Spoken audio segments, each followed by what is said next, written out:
As the title of this debate goes, hosting foreign universities in India will improve Indian higher education. That's the motion this afternoon. We are not debating whether we need foreign universities or not. We definitely, to increase GER, we need foreign universities. But the topic is, will these foreign universities help improve Indian higher education? So on my right side and on your left, we have, for the motion, Professor Atul Khosla, the Vice Chancellor of Shillong University. A round of applause. Professor Siladitya Bhattacharya from University of Aberdeen with him as well. Welcome to Professor Bhattacharya. And on my left and your right, I have Dr. Gitika Patel from Parul University. And we have the chair as well of the event, Professor C. Raj Kumar, in this motion, against the motion in this case. Welcome, Professor Raj. So what we're going to do today, first thing is, if I could have the poll up, all right? You heard the question. What we want to know is, while this poll is happening, and you scan the QR code or you go to slido.com and enter this number, what is your view? Do you agree or you do not agree that hosting foreign universities will improve Indian higher education? All right? So we will, as the poll is happening, we will, can we see this? Yes. It takes a few. We should start seeing the results, I think, on there. We can already see 20 odd numbers there. Do we not? Okay.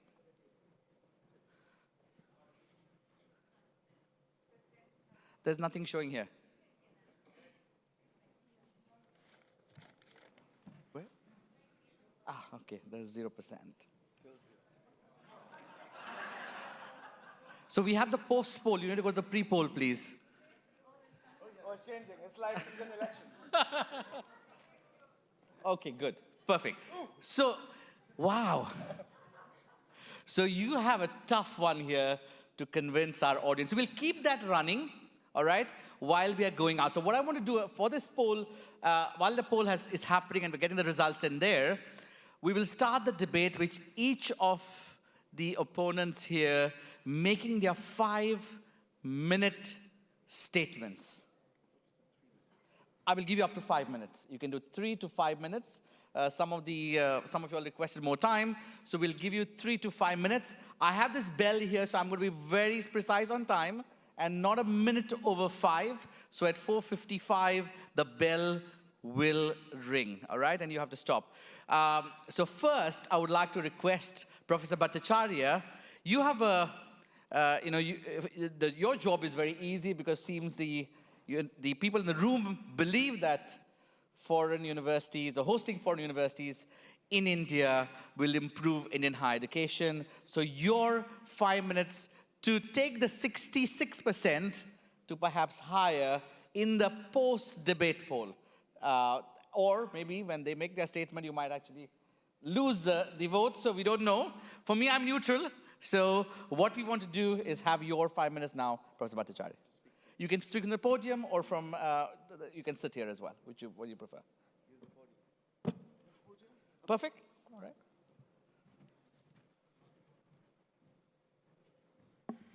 Right. Well, good afternoon, everyone.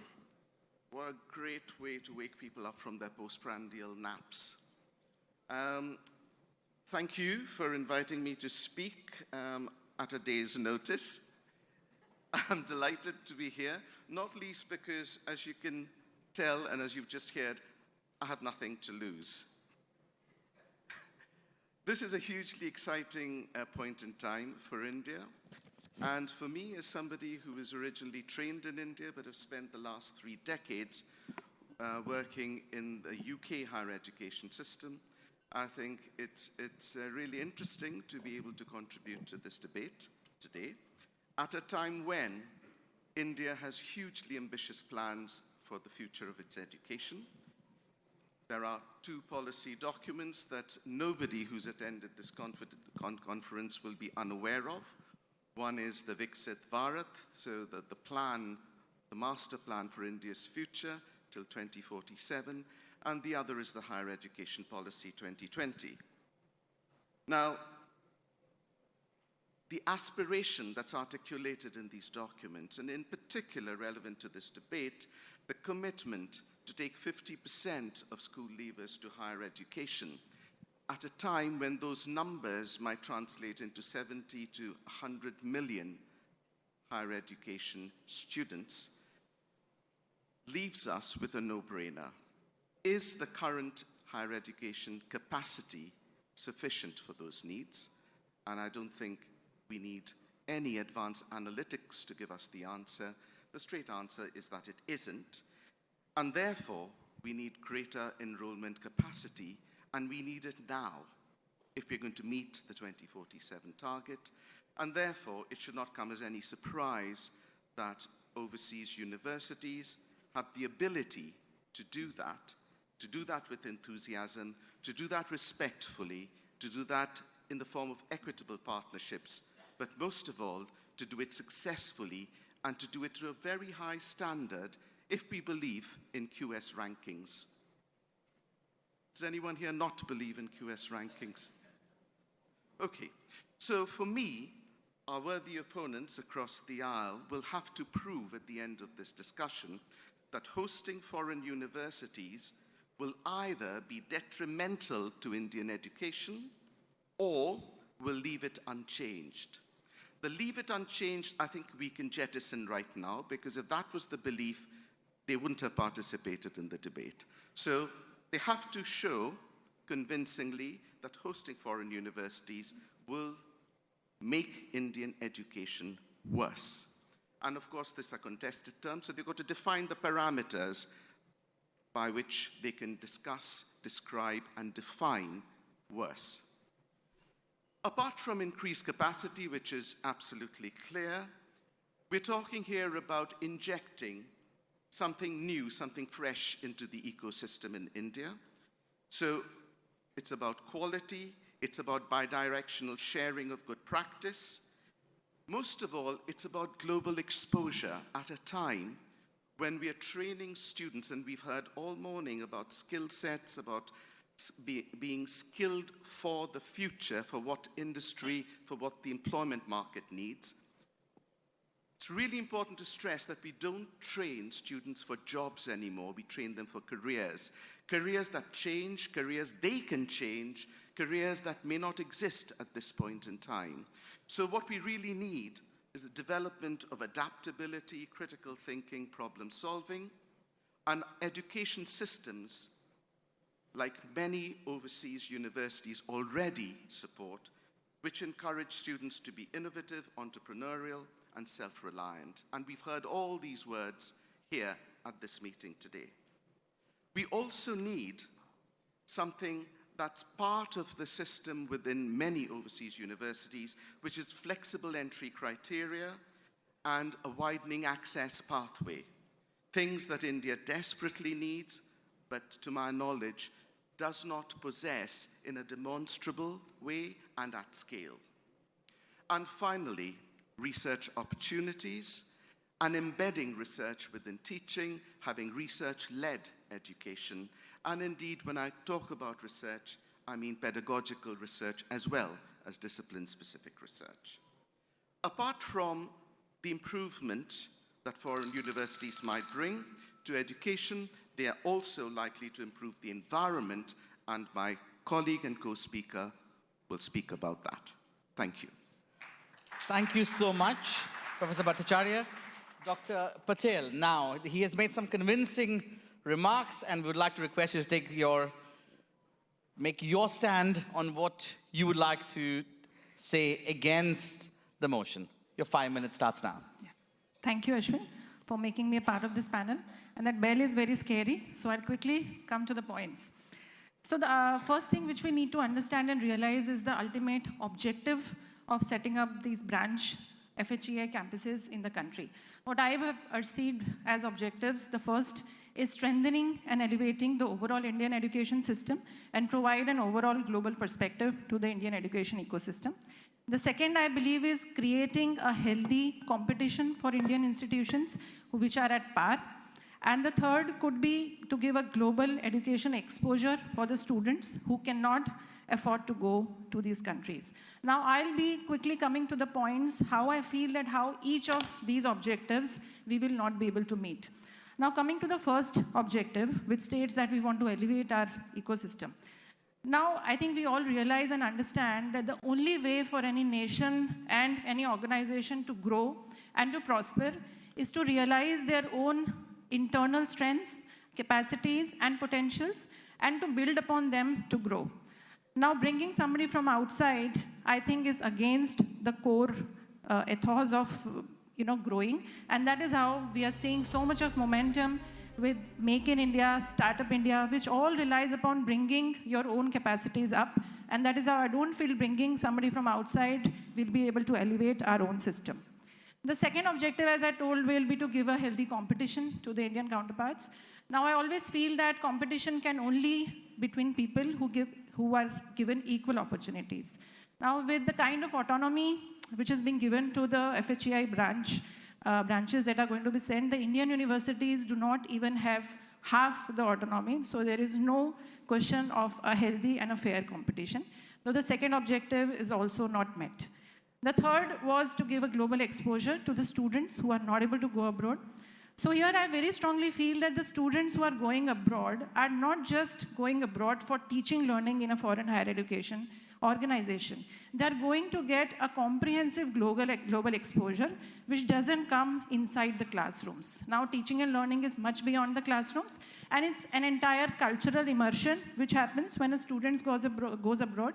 He learns with his peers, he learns with the culture, he learns with so many things around him or her. And bringing that campus to our own country will definitely not give that global exposure to the students. In fact, we'll be creating another cadre in between who will now like to study here and further find their pathways abroad for their job prospects or for the higher studies. So apart from the fact that none of these objectives I feel are going to get met, there are further some more points which I'd like to highlight. The first is a cultural misfit. Now, we need to understand that ethos of any organization cannot just like that be transferred to any other geography or location. An organization is built over a lot of factors. It's not just sitting in the classroom and a teaching learning and we can transfer it. There's a lot of cultural understanding which needs to happen. So the transfer cannot just like that happen, which has been stated in the guidelines that they need to match with the standards of their parent campuses in their own countries. The second we need to understand is that to take decisions for a student, there is a lot of understanding which is required in terms of a student's psyche, a student's mindset, and the choices that a student would like to make. As Indian universities, we very well understand that how those student choices are part of every single decision that we make, right from student recruitment, right from student acquisition, to the courses that we give to the students, to the job prospects that we are offering to the students. So for these branch campuses to understand the Indian student psyche or their choices in a very short period of time will be extremely challenging. So I feel it's not going to be working that way as well. Apart from understanding of the student psyche, what is very, very important is to understand the gaps that exist in our country. So today our curricula is designed on the basis of local, national, as well as global skill gaps, needs of the industry. Now here we are talking just about making our children globally competent. What about the local and national competency, right? Yesterday our Honorable Governor was talking about some areas. If we talk about the research gaps that will need to be addressed by these foreign higher education institutions, the first thing is they would need to understand what are the gaps. She was talking about, for instance, tuberculosis. Now, how many of us would have heard about tuberculosis? It's not at all a priority in the foreign countries, right? So in India, we do have our own research gaps. We do have our own industry needs, which need to be understood, and then we need to work upon them. One last point before I end is, these campuses are going to focus on very specific courses, which is absolutely against the envisioning and envisagement of NEP of having a multidisciplinary university campus. Today, say in our campus, we have health sciences and technology students working together in so many domains. You're Just already give me a time up, second. and I have to be fair to both the sides. So we will not be able to have multidisciplinary campuses with these branch offices. You Thank wanted a level playing field, so I have to do that. All right, great. So, thank you. Great start. Both have made valid points, and we can debate. And I hope both the parties have heard each other's points. And I'm going to come back to each of you later on the crossfire bit where you can tackle each other on the points which each other have made. Of course, I think level playing field is something you have mentioned. You have said capacity building. That's an easy job for you all at the moment, which is about, already 61% of the people in this room feel are with you. Can you take it more, or can you increase it further, all right? So with that, we have Professor Khosla. Now, you have a local university in India. We would like to hear from you. What else? How do you feel is further going to help Indian higher education? Thank you, Ashwin. I have a very tough job because success for me would mean that Raj and Geetika move to this side of the table. I knew Raj would wear something nationalist, but I'm a subtle man. So you'll see the colors of our flag in my dress. I borrowed the white and saffron from QS and the green jacket that I wear. I'm already competing with you, Raj. But let me congratulate you. You are a very courageous man. This is Mr. Modi's agenda. It's his agenda to bring great education institutions to India and help the Indian education system. But let me go back 30 years. 30 years when India liberalized, and there were lovely men like you and lovely women like you who created something called the Bombay Club. This club consisted of all major industrialists of India, men and women, and they were exactly debating the same points, Geetika. They were debating that liberalization and getting foreign entities in India will destroy Indian industry. Something very interesting happened in the next 10 years. Many of them moved to our side, towards the right, and they have created tremendous value, including your promoters, and built great universities. And the others who didn't, who continued in the Bombay Club, have bitten the dust. So you have to decide what you want to do. So that's from an India perspective. But I would go back to facts. And I want to go back with a very strong statement, which is about what higher education institutions do to countries and how they change the narrative of the existing incumbent institutions. Great institutions can catalyze new institutions, which in turn catalyze industries, catalyze the ecosystems. You've got examples of those. Silicon Valley, driven by Berkeley and Stanford. The high-tech corridor of Massachusetts, driven by MIT and other top universities, Princeton. India needs such corridors. We need great institutions. But these are not branch campuses. I hate the word branch campuses. Build innovative, independent models in India, which are distinctive or are adaptive or innovative to what you have outside in the UK or Australia or the US or anywhere else in the world. So 4 stories I'm going to have to prove this point, to build my case. And these are stories because I'm a storyteller. I know Raj is going to use a lot of data, so I won't use data over here to build my case. The first is me. I grew up in a small town. I got great access of great education, and that's why I'm standing over here. Great education can transform lives, and great institutions can help transform the ecosystem. My second story is about research and innovation. DeepSeek, and I spoke about that yesterday. The world is disrupting. India and the world need to collaborate. Institutions need to collaborate to compete with platforms that are DeepSeek. We have to bring great innovation with each other, bring them to India. The third story is about Mr. Adani, and I was with him recently, and he was talking about his global needs. If Mr. Adani has to become a bigger man, a richer man, he needs to build more globally competitive talent. We need 3 million new leaders, scientific, technical, business, to meet the India needs of a $10 trillion economy. We need more institutions, for God's sake. And finally, we talk about my last story, which is the car Ambassador. There was a time when we were proud of this car called Ambassador, and then something amazing happened. There's a car called Maruti that came in, sponsored by Suzuki, partnership between the government of India and Suzuki. And the world of automotives changed in India. The way we drive cars changed in India. I think that's what's going to happen in India. The way we operate as institutions will change when we learn from all of you wonderful universities, when you help us learn what all the good things you do, but simultaneously maintain our way of thinking, our efficiencies, and our ethos and values. So I'll end this with a fact.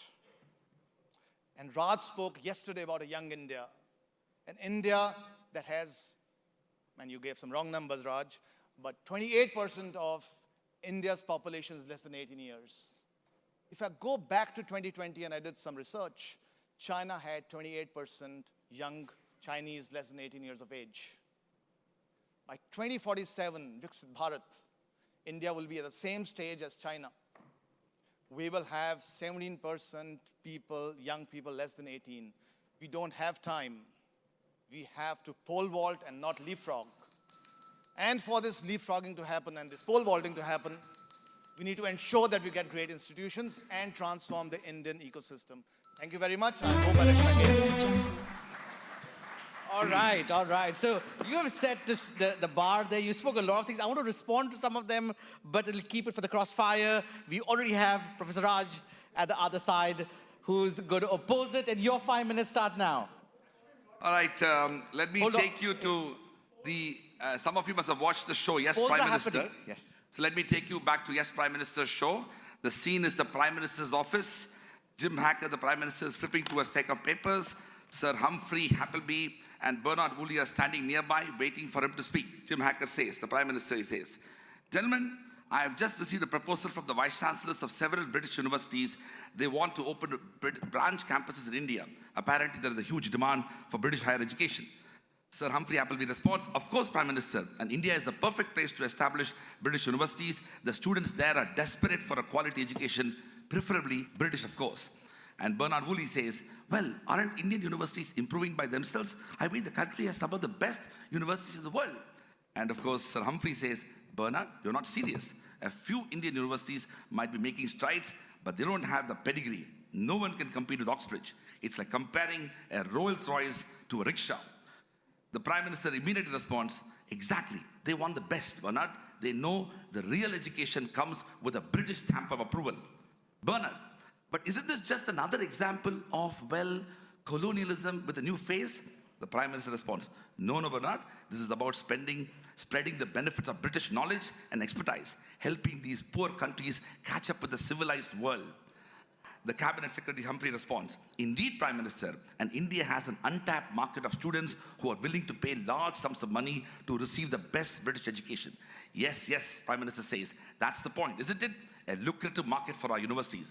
I mean, why shouldn't they pay us to teach them what we already know?" The Cabinet Secretary responds, "Precisely. And it's not just about the money.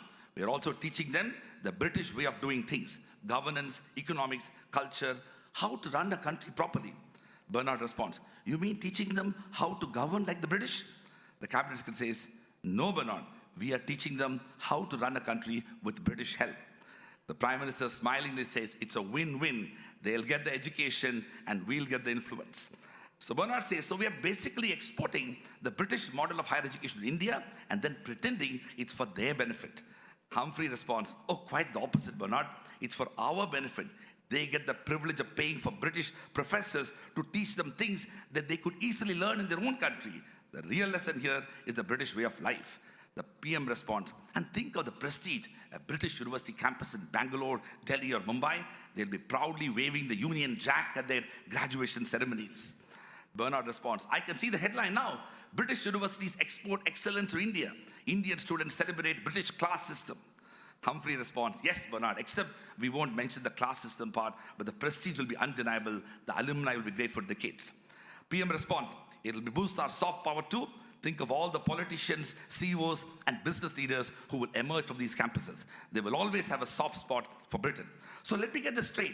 We're not just teaching them, but also molding the future leaders, shaping them to think like us, act like us. Interrupting, Humphrey says, you're not just teaching students, you're creating a future generation of British-minded individuals who will lead the country with British expertise. The Prime Minister says, the good old days when we used to send out governors to teach them proper governance, now we send professors to teach them how to manage their economies. Humphrey responds, it's an evolution, Prime Minister. It is much more sophisticated than just occupying territory. Now we are going to occupy their minds. The Prime Minister says, brilliant. We are not just selling education, we are selling the British way of thinking. Bernard responds, and at the same time, we will have British universities raking in money, turning their campuses into cash cows, all while providing, quote unquote, education that's really just a glorified branding exercise. PM responds, exactly, Bernard. And if they don't want to accept our British campuses, well, we'll just call it educational diplomacy and reminding them that they never have a place in the global community if they don't open their doors to British. A clever little nudge, Prime Minister, smirking. Oh, I love the subtlety of diplomacy, Humphrey, always so British. I am standing here before to oppose this very idea, the insulting idea that foreign universities coming to India which will improve the Indian higher education system. There is nothing more bogus and terribly insulting for a country and a civilization of India. And that's why I oppose it. Thank you. All right, you finished it on time. Right, so this seems to be a perfect session after lunch, right? So you have used a lot of words, and you all have, I think the last part between, you know, we're definitely not here to oppose any government agenda, okay? We are supportive of the government agenda. We want opinion. Listen, we can't tolerate any invasion to academic freedom. You can't be so apologetic about it. You have to speak truth to power. Sure, and if you are ready neutral. for it, be part of the debate. Otherwise, don't have the debate. All right, I'm neutral here. Right, so I'm going to go over to our, for the motion, Professor Raj and Dr. Patel have mentioned some really valid points, both to Professor Bhattacharya and Professor Khosla. And some of them is really came out is India being a cash cow. And also the exportation of course, British knowledge into India. And that's the case you made. And finally, use the word bogus. Now, either of you want to take on the opponents in this, and respond to this, please. Yes. Okay. If I could maybe start off, I think congratulations on entertaining the audience for 5 minutes. That was very well done. I do have to put into perspective the very British lens through which you viewed colonial power, and I think that's reasonable, given India's traumatic history. Nevertheless, I think if I could pick up on a couple of things that you mentioned, Professor Rajkumar. The first is, this is, despite your story, not necessarily about Britain re-establishing its historical colonial rights over the minds and politics of India. This is about overseas universities coming into India and being hosted by the country with a view to enhancing educational capital in India that would benefit the world, recognizing in all humility that it is India that holds the key to a successful world in the future. So that's the first point. The second, it is not about an extractive partnership. It is not about Livingstone's 3 C's of culture, Christianity, and commerce. We can quote these just as well as you can. It is about a completely different paradigm. And therefore, I think it's somewhat unjust to draw people's minds back to the very raw emotional trauma whilst forgetting the hard scientific facts that at the moment India has a capacity problem. It also would benefit from an externality in terms of perspective, in terms of driving up quality. Perfect. Do you want me to stop? I'm going to stop you there, and I'm going to go to either the opposing side right now, because he mentioned about the Bombay Club. And if you don't join the movement now of foreign universities, you'll be extinct. Let's get the motion right here. Yes. We are not talking about foreign universities coming into India. We are opposing the very simple colonial mindset that we need foreigners to come and tell us to become better. But that isn't what the motion says. That is exactly what it says. Yes. You read the motion again. Hosting foreign universities in India will improve Indian higher education, and I am fundamentally opposed to the idea Raj, that we don't want foreigners to let come Raj to respond. help us improve our higher education. So, let me- Atul, do we need foreign institutions to help improve the quality of Indian higher education? You know, when Raj sits in his beautiful campus in Sonipat, which is an ivory tower sponsored by a very, very rich businessman, he forgets that there are 1,200 universities in India, there are 40,000 colleges, and there are probably only 100 of them which have the quality of O.P. Jindal. The majority of India does not have and does not deliver quality education, and that's why in every forum we talk about employability. If the quality of education in India was so good, we would not be talking about it. There's nothing wrong in learning from others. We'll get the audience later. There's nothing wrong about learning with others, but let me make another point. I have now met over the last 1 year, probably more than 100 vice chancellors. Many of them have told me, in fact, all of them have told me that we fear that we will dominate India. We don't like the fact that we are putting ourselves into India and telling them what to do. So that empathy already exists. And there's another interesting dialogue I had today where one vice chancellor told me that I want to be in Africa. India can be the springboard of a new model for taking global education into Africa and helping them. I think we are sitting on the world of innovation. We can change the world of higher ed. We can bring disruption in every possible way and change the way the world lives. Perfect. You would like to respond to that, please? First of all, I'm deeply disturbed by the fact that in this conversation, we use the word markets and innovation and technology as if universities have been dehumanized with the idea of education. In fact, sometimes if we replace the word universities with corporations, almost everything that we talk will be identical. For once, let us recognize that we are talking about institutions that are being deeply embedded in the cause of public service and contributing to common good. And that's what corporations do not do. Corporations, companies, business enterprises, industries are not in the business of contributing to public service. They are for-profit institutions, and their goal is to make money, and in that process, they do whatever it takes. Universities, I am fundamentally opposed to the idea of McDonaldization of universities as they go around the world setting up branch campuses. They are more and more becoming corporations, less and less education institutions, and that is why the concept of IBC in India is problematic. And the last thing I want to say, Ashwin, is that 50 pounds is the annual tuition cost for Indian public institutions. An expensive private university like us has, our annual cost is 4,000 pounds. British university's annual cost of education is 55,000 pounds. American university's annual cost of education is 80,000 pounds. If British universities, American universities, Australian universities are prepared to charge the Indian public university annual tuition cost, I will extend a red carpet welcome. Let them all come and contribute to the Indian access to education. We are completely missing the point. This is an opportunity to recolonialize education and corporatize education, whereby we undermine the access to education for a large number of young people in India. It is anathematic to the idea of universities. Okay, I'm going to give Dr. Gitika an opportunity because we definitely have a gender imbalance in this panel, right? So please. I think we have a lawyer with us, so there's nothing which could have been better. So I think, yeah, the entire thing is against the equitability of the NEP, which is happening. The kind of tuition fees that are being proposed is against the equitable and inclusive education concept of NEP. Further beyond that, we are trying to revive the Indian knowledge system. We are trying to revive the Indian values and culture into our education and curricula. This is not at all a topic of debate that how these branch campuses would be able to incorporate the Indian knowledge system into their curricula. And I feel, responding to Dr. Atul, that you were telling that employability is a concern.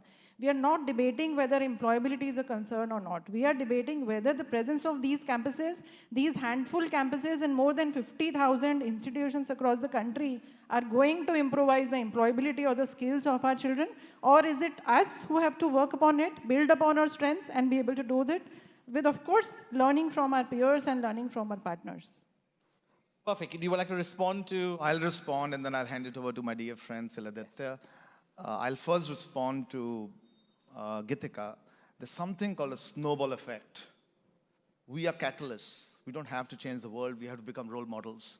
So these, and I agree with you, Raj, IBC is the wrong word. We need to start thinking about universities in India, not IBCs. Let me finish my point, please. So we will, through you, create the snowball effect. We will create role models, which will hopefully transform other 40,000 colleges of India to emulate them, to learn from them. As a result, bring the whole quality of India education above. That's the first point. To Raj's point of socialism, which he brought, and a lot of claps over here, let me ask him, which car do you drive?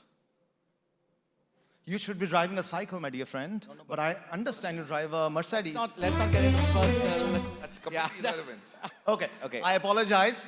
The point is, there are different customer segments. I can tell you the car. I drive at MG Gloucester, but that's owned by Sajjan Jindal's company. So if you want to know more about it, I can take you for a drive as well. We can debate. Let's keep this debate academic. So I think I was just giving an analogy over here, and the point they're getting is more and more weaker in their arguments, so they are going into all these irrelevant. Well, Raj, you're now hitting.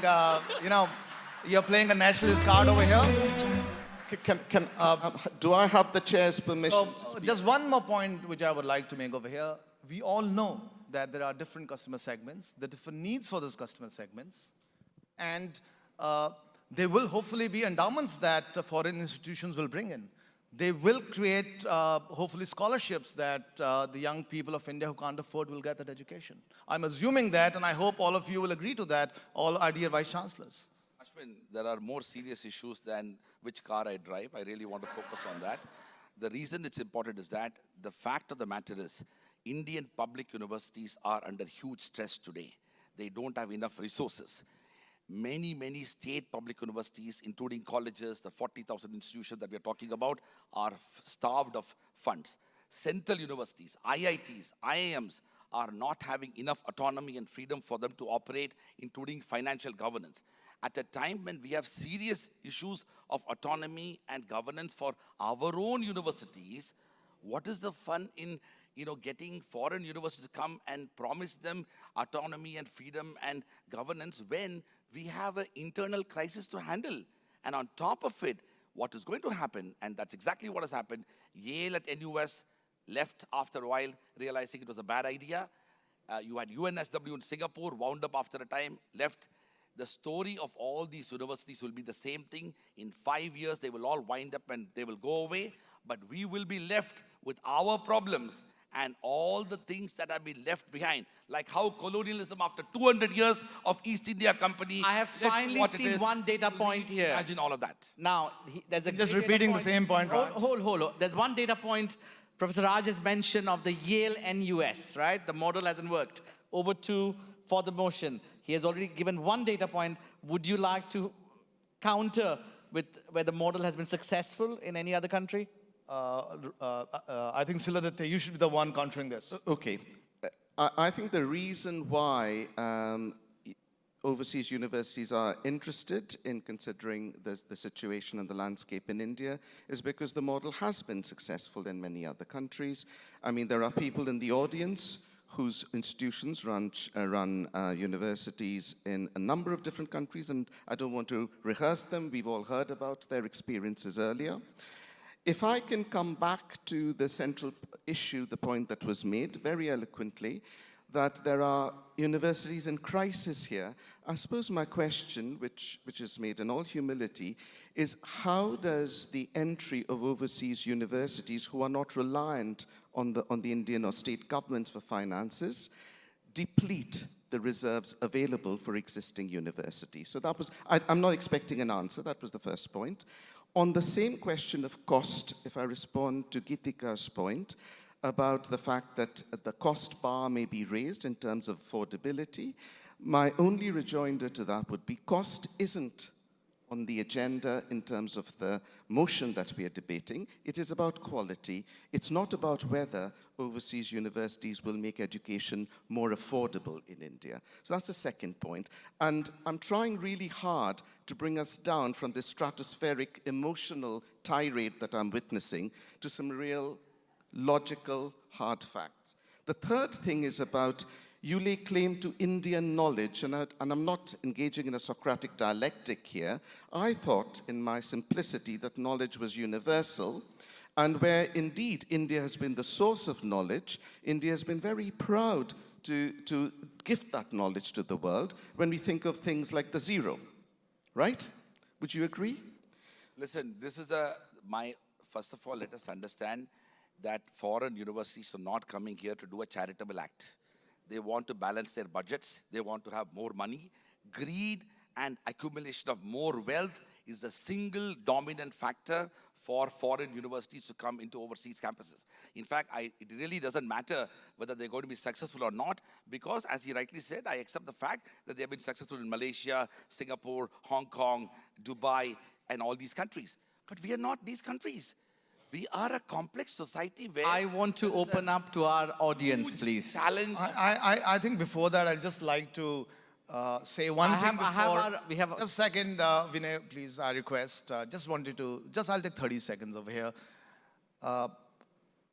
What you need to understand, Raj, is that successful entities, organizations, whatever you call them, right, universities or any other organizations, will be driven around three key pillars. One is quality, the second is values, and the third is commercial success.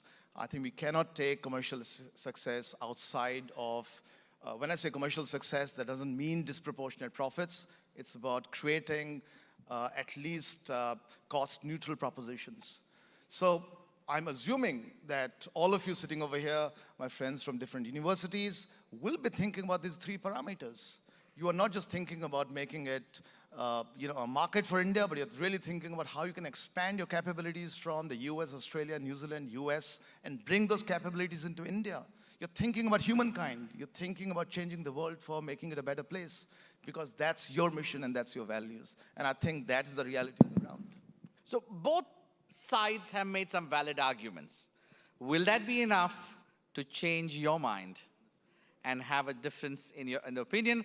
We have Dr. Vinay already standing, please, if you'd like to. Just a minute, please, because I'm going to ring the bell. Yes, please, go ahead. Your time starts now. So, thank you very much for this nice debate. I think we have got more fundamental questions to answer on debating on these issues, because India is very big and all the private universities or these universities are mostly coming in the Tier 1 cities, or even in most of the universities we name also here, they are also in Tier 1 cities. So quality is an issue. It's always an issue, and the similar debate may have happened. He is saying about Bombay Club, but I really sponsored and I really know the time when it has started in the bigger states like UP, Bihar, and all those things, whether we should open private engineering colleges or we should not open. But now there were debates that if we will open private engineering college, a lot of people will not go to Maharashtra and all those things, and then we can have an even kind of a thing.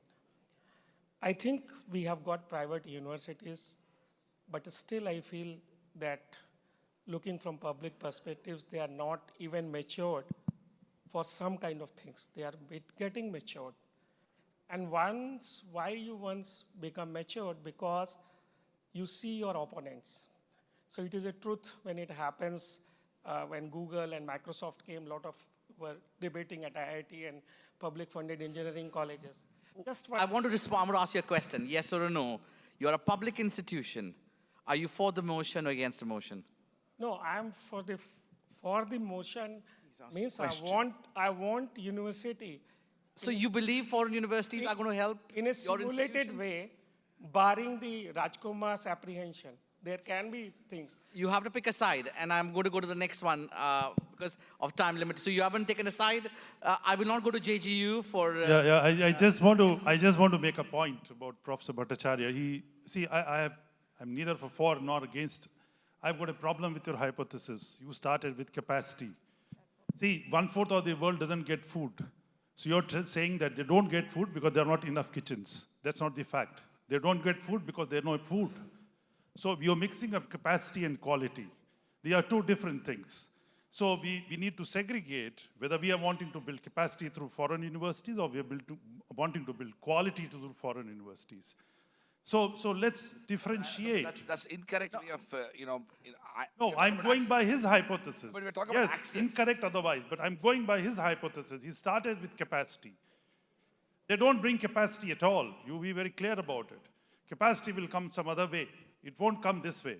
So that's the point I wanted to make. Thank you. All right. We have Dr. Vidya That's behind. what we have been trying to Please, tell. I would like to give our audience some opportunity So to... I personally feel that, the topic should have been whether foreign universities should set up campuses in India or not, because that's the discussion. No, that's not a discussion. Exactly. So we're missing from the point. What Raj is saying is very true. Hosting foreign universities in India, will it improve Indian higher education? No. They've come here for a market which would have otherwise gone to UK.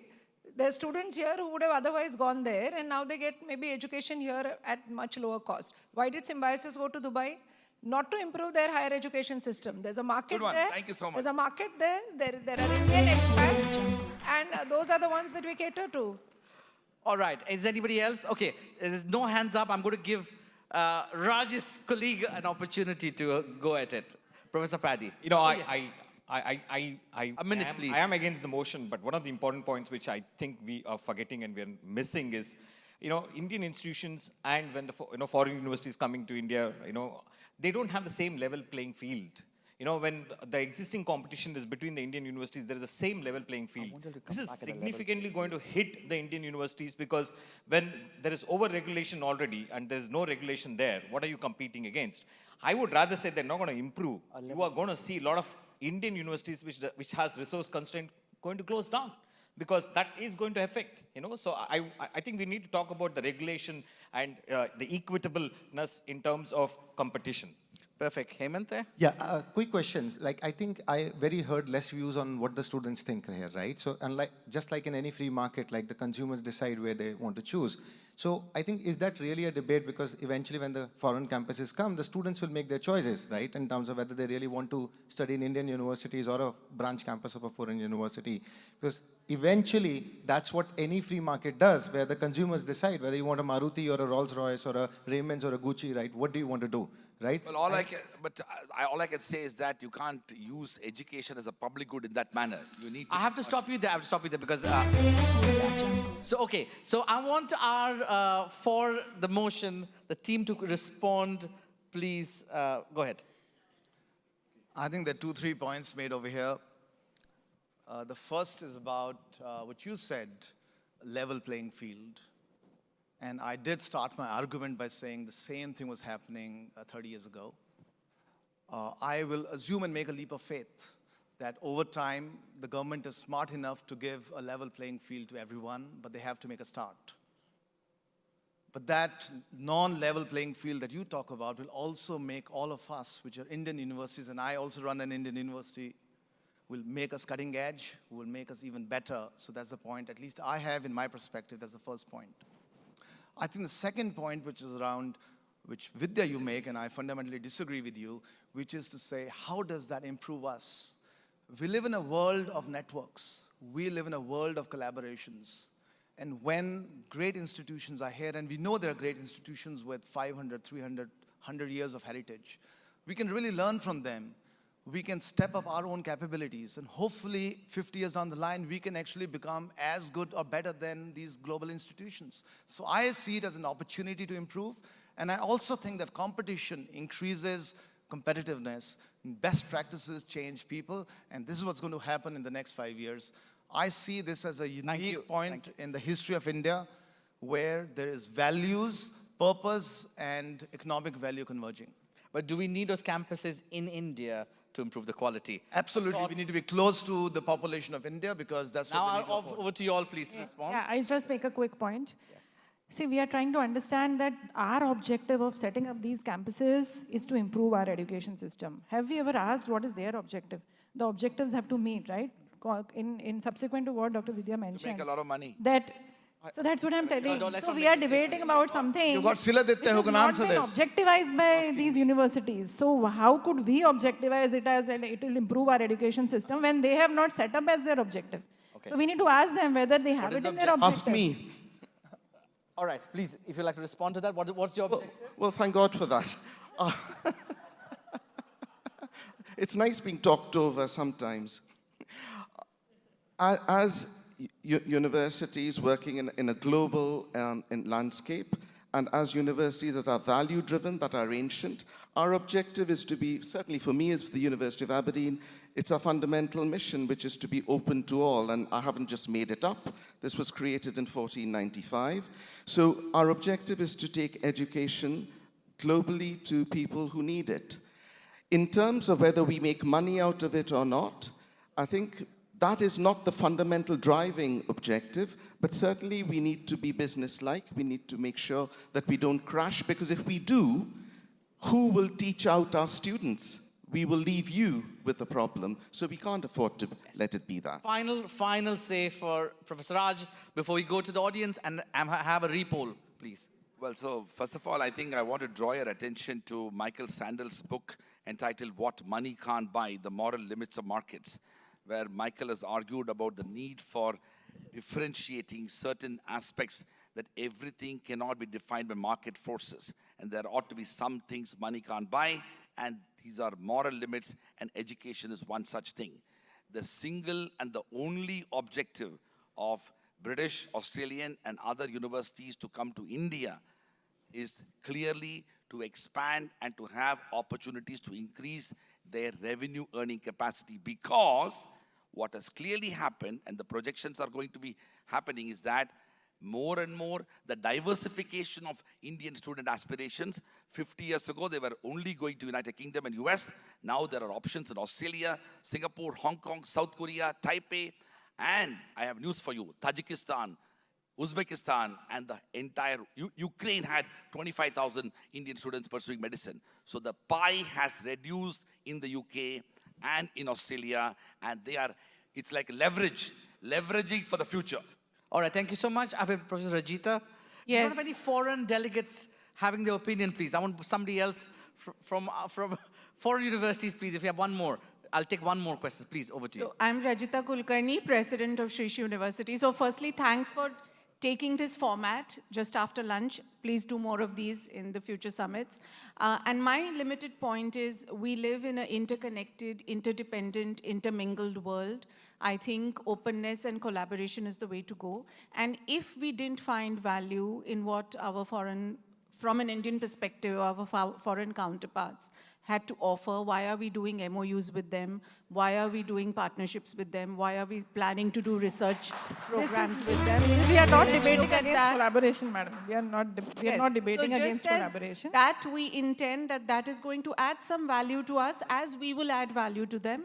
I think we take that spirit here. Thank you so much. We will have a referendum poll now. But before that, let's get Professor Marky Smith, please. Your comment. So just 3 points very briefly. Can I agree with the previous speaker? Do more of this. It's been great. Really enjoyed the debate. Fantastic stuff. Just 2 points from a UK perspective. If you look, there are branch campuses of UK universities within the UK. So you can have Glasgow Caledonian in London. And that's created a dynamic that creates competition. That competition absolutely makes local universities better. So forget about a foreign university coming in. Within the UK it works. And I'll give you another point. If I walk down the street in London, I see Imperial, I see UCL, I see branch campuses of foreign countries within the UK. We welcome it warmly. We welcome competition. It makes us better as universities by looking at those universities. Thank you. Thank you so much. So, to all of y'all here, I'll come, you wanted something, and I'll give you one minute each to say something. The poll now is your opportunity to either be for the motion or against the motion. We want to see whether the opinions have swayed either up or down, all right? So 1 minute each. I will go to Atul first, and then finally to Raj, because I would like this to be option for both. Please. We've had a very emotional discussion. There's been a lot of rhetoric. I would request everyone in the audience to go with the facts, not with the heart, rhetoric, nationalism creates emotions, and we see governments win on that, but we are academicians, we are scientists, and we deliver on facts. And we believe that the facts are in the favor of helping Indian institutions through foreign institutions. Thank you very much. Thank you. That's for the motion. Against the motion, your conclusion. Right, 1 minute. it's unfortunate that after 200 years of colonialism and 75 years of freedom, we need to, hope that foreign universities will come to India and improve our higher education system. That is the most insulting part of it. We are all for collaborations. Our own university has 500 university partners in 75 plus countries, and we believe in international collaborations. What we are opposed to here is this idea, this colonial mindset, that somehow foreigners will come here and will help us improve things. I don't believe that is in line with Atmanirbhar Bharat, and that is why I'm opposed. Thank you so very much. And the poll results are ongoing. We have 51% for the motion. And we have against the motion, which have increased wow, at 50-50. Well, I just hope there is no rigging happening, and we have our independent evaluator sitting there. But this is a friendly debate. We thought it was a great after lunch. And of course, we'll keep you going through the afternoon. We don't need to know what car does each one of you drive. But thank you so very much. You all made it really fun. I wanted to take a side at one point, but I said, no, I have to be neutral. Thank you to my panelists, to my debaters. Really great. Thank you so much.